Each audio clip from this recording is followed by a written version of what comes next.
Good morning, good afternoon. Let's get started. We have about 30 minutes. I know that we are the only thing between you and lunch, so I want to cover the full 30 minutes. We have a lot of content to go through, but 30 minutes if you want to stay around after, ask us questions, that's fine for us as well. My name is Michael Thompson. I work at Email Vision as the Vice President of User Experience, and I also look after customer metrics, customer usage metrics. And I'm with my colleague Neil Hamilton, and we're going to cover some of the trends that we've identified that are the most interesting for 2013, things that are kind of underway. I know it's a little bit of a cheat because when you talk about predictions and you're already 1/6 of the year gone, it's a little bit easier to talk about those things. But I always think about, I think it was William Gibson's quote about the future is already here, it's just unevenly distributed. So some of the trends we'll talk about will resonate with you like, oh yes, we're already investigating, we're already investing in that area, but hopefully there's going to be something, a little bit of something for everybody in terms of trends which are interesting for you, and maybe some new ways to think about the ways you've been doing things more traditionally. Okay. So I'm going to go over the first three of these trends, and we'll leave, as I said, a little bit of time for questions. And afterwards, after my first three, Neil will step in and talk about the fourth one. Okay. So the first trend is actually around what happened in 2012 in the presidential elections in the United States. And I don't know how many followed it, or are there any Yanks in the audience, like myself? I mean, it was a big deal.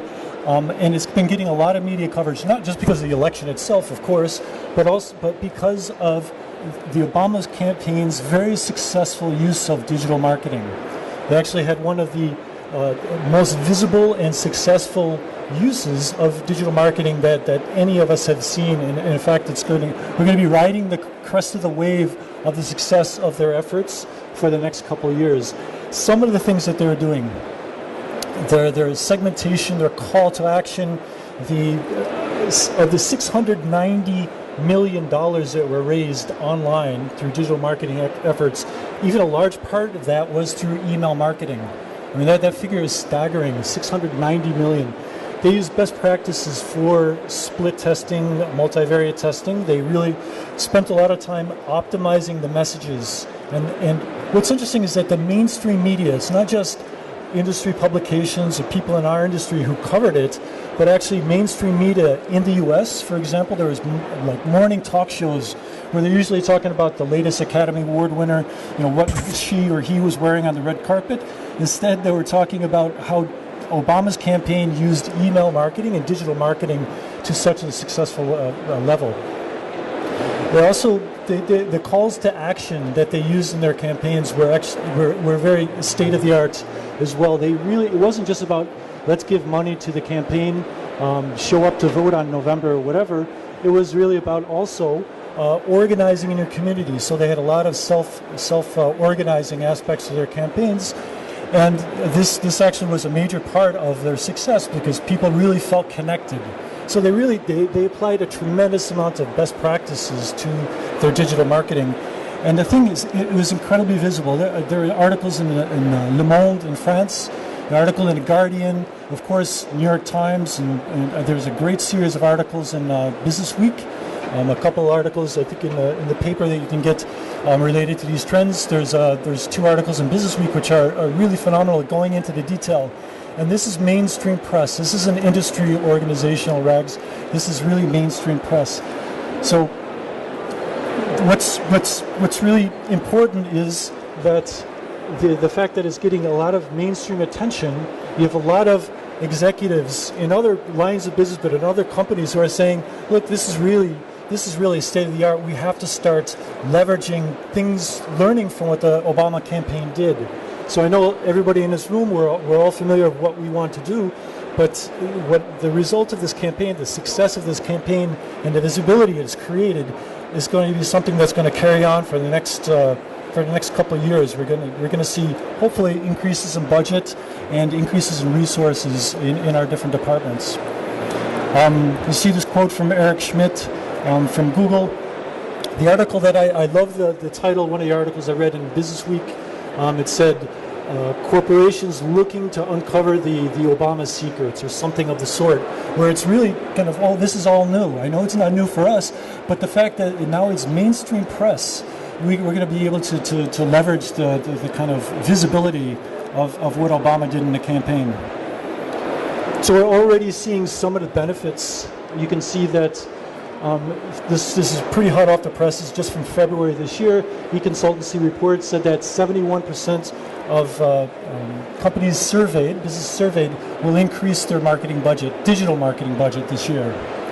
This is even in a time when we're struggling a little bit with the economy. There's some countries on the brink of a recession. Still, this budget is being protected and in fact increased. So people are starting to recognize, and this is one of the big trends, and hopefully you'll be able to leverage this in your organizations. And if you move to new organizations which perhaps had in the past a less sophisticated digital marketing presence, this type of activity will hopefully, this event will hopefully bleed into those companies and get them to recognize the importance of digital marketing as not just a contributor to the marketing team's success, but a direct contributor to the company's bottom line, the success of the company. So that's the first trend. The second trend I want to talk about is related to the fact that exploration and discovery on customer data is now more important than retrieval.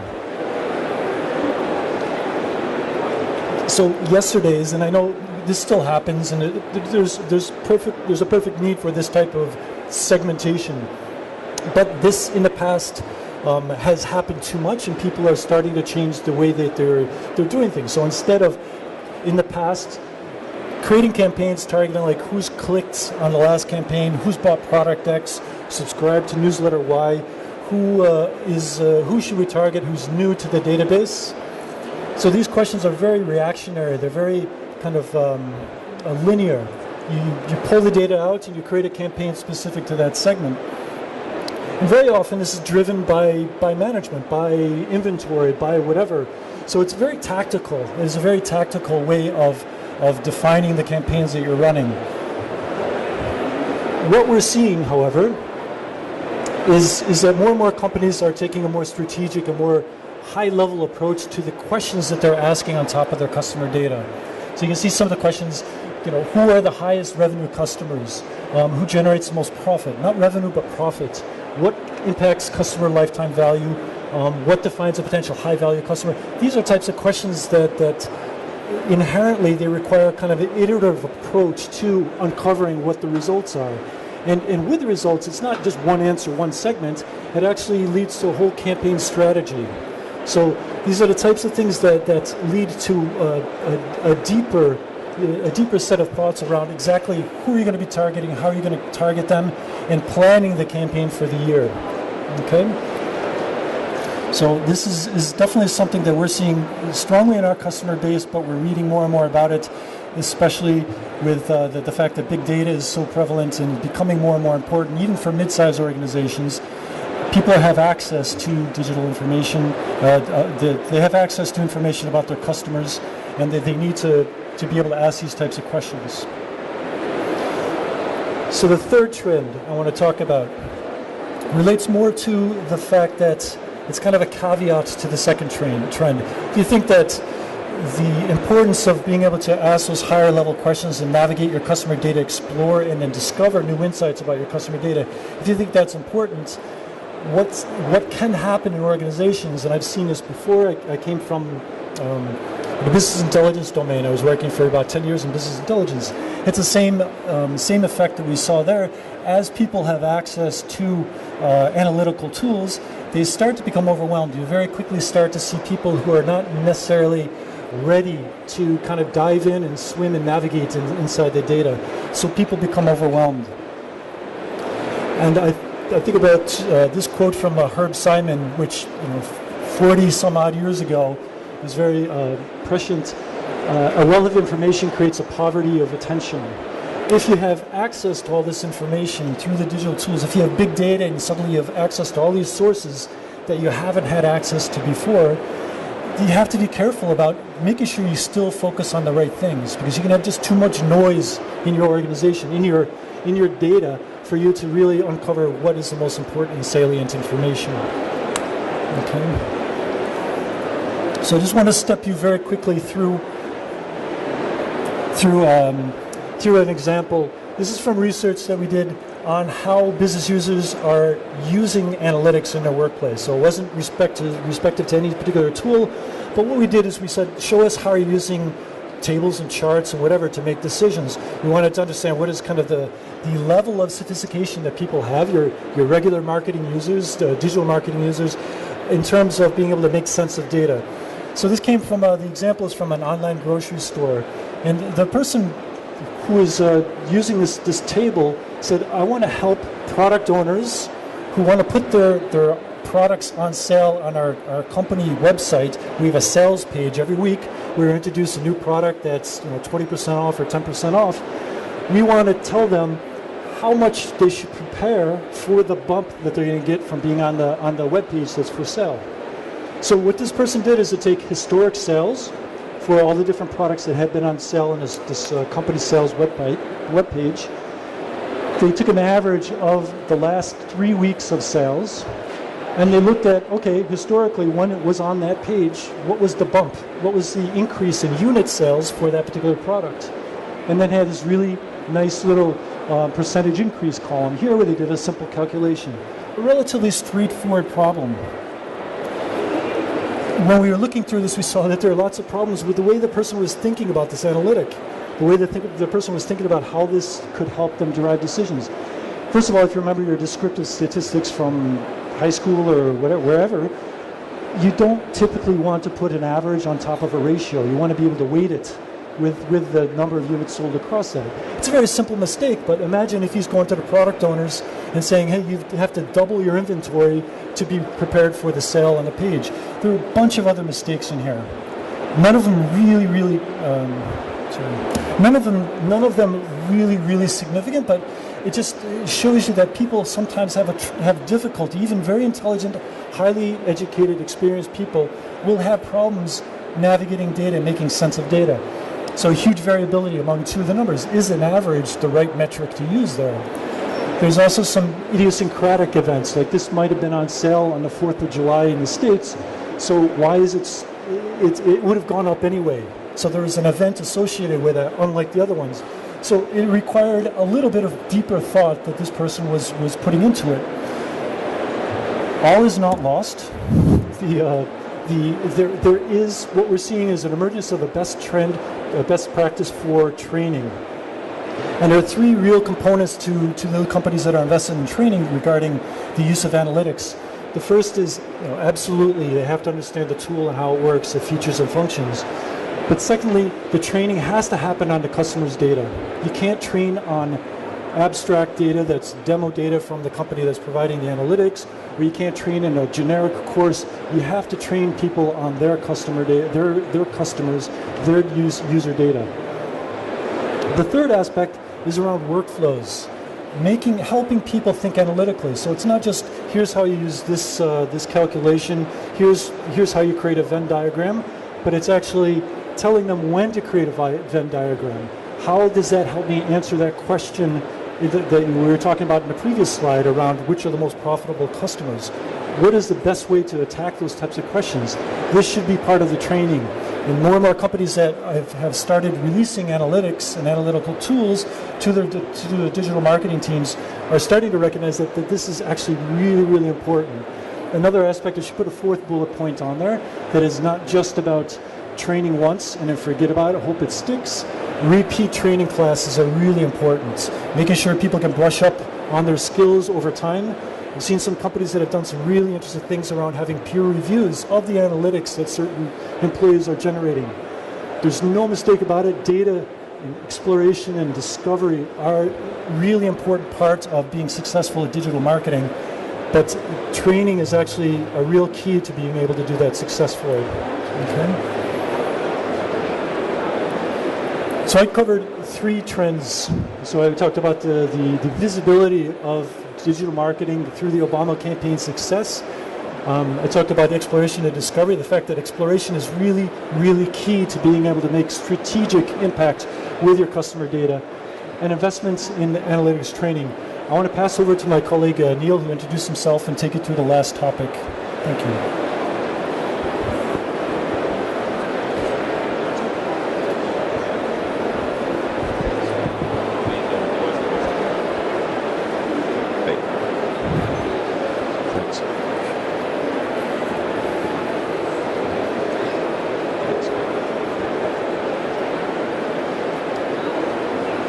Good afternoon. My name is Neil Hamilton. I'm the Director of Personalization Sales at Email Vision. What I'm going to kind of walk you through now is very much the new trend of personalization, what it is and how it can make an impact on the businesses that you work with today. So the first component really is introducing the concept of an iCub. Has anyone seen an iCub before? Does anyone own an iCub? Well, this is an open source project, global, and it's a robot kit that you can actually purchase, and you can download the software, and you can build a robot from component parts. The most fascinating thing about it is the software you install on the robot. The robot is learning. It's currently at the age, has a mental age of a 3.5-year child, and the interesting thing is, once it learns to interact with an object or see an object, such as a ball, everyone else's iCubs, when the software is downloaded, will understand what the ball is and how to pick it up and interact with it. So it's observed and it's remembered. And it's a pretty super cool project if you're a geek with lots of money.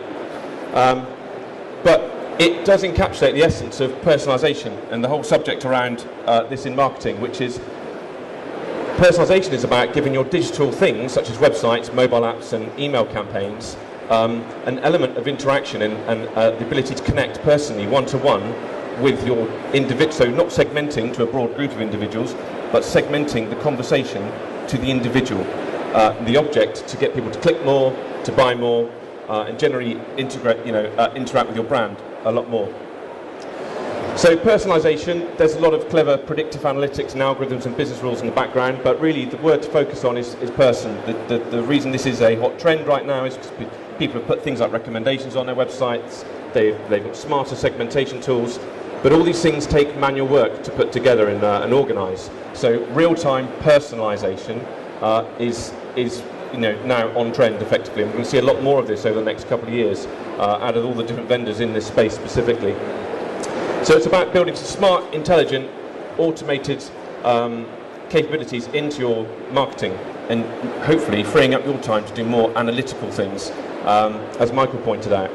Typically, if you're involved in retail, at least a 15% increase in revenues can be attained from a good strategy, so a well-implemented personalization strategy, making web pages dynamically change on the fly to appeal to individuals to increase the ability to convert them. And around 30% of Email Vision, with some of the customers we're working with, 30% is a very common number we see of increase on conversions, and that's simply by doing some smarter things with the same amount of traffic coming to your site, but making your site work a bit smarter in the way it interacts with those visitors. And it's all based, if you think about this concept of the iCub and the fact it needs to see something and then interact with it to learn about it and know it the next time round, it's very much about observation. So by visitors coming to your site, they're dropping cookies, and everything they do, every click they're generating can be recorded and is observed, and therefore it is possible to act and do something based on what they've done. They might have come into your site using a specific keyword, and that's literally telling you what they're looking for. So why not make maybe a landing page or a home page dynamically adapt to present that immediately? So this is, the techniques involved in personalization are fairly straightforward. It's about using your existing assets of your websites and your email programs just to work smarter and show content, the right content to the right people at the right time, which we do hear a lot about these days. But this is about doing it every time for every individual that visits your site or interacts with another digital touch point that you may have. So typically, a good, well-implemented personalization strategy will make your site first of all, observe the visitor. Have you seen them before? If so, let's do something different than just show the brand picture or the bestsellers. We know the individual, we know maybe what they've clicked or what they've purchased. They've told us much about them. So using that profile, we should be able to adjust things accordingly to increase their interest and then increase the propensity of conversion rates and buying more. And as these people click around, if it's a retail store selling clothing, they'll be clicking things such as clothing with sizes and colours and styles that are all things that a visitor is clearly telling you they're interested in. So by using this knowledge in real time to personalise the things they see is all part of this kind of magic way of increasing the conversions of the site. And also, once people have purchased things, they're leaving huge amounts of data. So systems like the Email Vision platform, it is a big data system. It's capturing everything. Every click and data point that someone's interacting with is being recorded. And so these preferences could be used for campaigns later, or as I say, for when you're sending transactional emails out of a system, or if you are selling something and you want pages to change and merchandise for the individual. It's primarily using things like profiling every individual to enable the site to adapt and behave uniquely for them.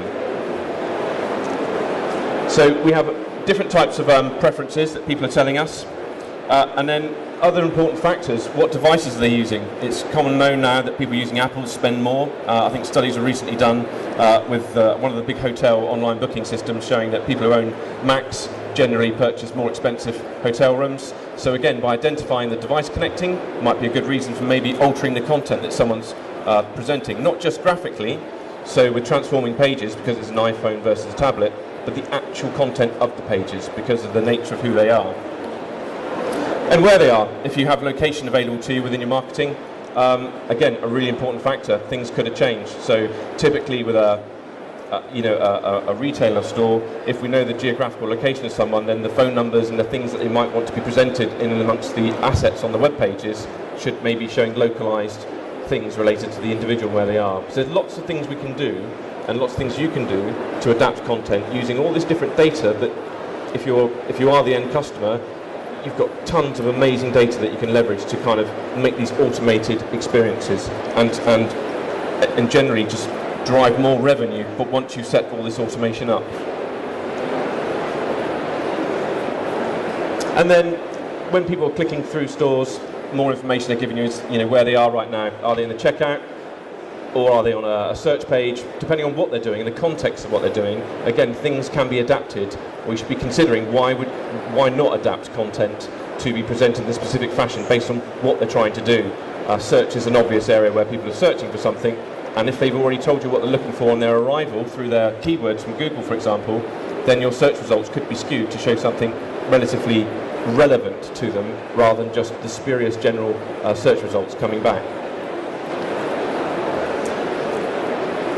And one of the key things we spoke about, it's real time. So personalization is a subject that's been around for a long time. Predictive analytics is kind of powering all of this, but the ability to do it instantly at high peak times when people are visiting your site, regardless of what the site type is, or on the app, when the app fires up, the ability to change things super fast is the key. Otherwise, you will get the usual bad page experience, and people won't be particularly interested, and they'll churn and bounce off your site. Or not read emails if emails are loading, the graphics and emails are loading slowly. So I think Michael said yesterday, is this our data center? It's the Large Hadron Collider. It's the thing that created, well, we identified the Higgs boson recently using it, but it's about a £3 billion project to identify the smallest of particles in the flash of time. But again, if you're building digital marketing campaigns and building websites and landing pages, there's a whole bunch of money being spent to get it terrifically wrong if you're not putting that right content in front of the right person at the right time. So there's an analogy that can be sort of drawn loosely between what we're looking at here. And then really, when we said at the start, you can have visitors to sites and receiving emails that are either existing customers or new customers. You need to treat them separately. An email you can segment, and you can say, find me all those customers that have purchased from me and send them a loyalty campaign email, for example. And obviously for loyal customers we can send different messages, etc. But when it comes to web content, again, the only thing we can really identify a visitor, really anonymous visitor, is the fact a cookie is dropped, and do you know what? We've never seen that cookie before. But that does give us the one identifier to do something different. Offer them some vouchers because they're brand new. If it's a returning customer, then instantaneously, if you can identify what did they purchase last time, what gender are they, or whatever it might be important to you in your business, adapting the site in real time based on this and choreographing how that will work is part of this strategy for personalisation. And I say strategy because there are technologies available, such as recommendation technologies, which will solve a problem for helping assisting with merchandising. But this is about creating the whole experience and enabling a website to be a one-to-one communication with an individual. So some examples. With Astley Clark, you may know Astley Clark, they're a luxury jeweller based here in London. They're using personalisation in a very specific fashion because they typically have they sell products to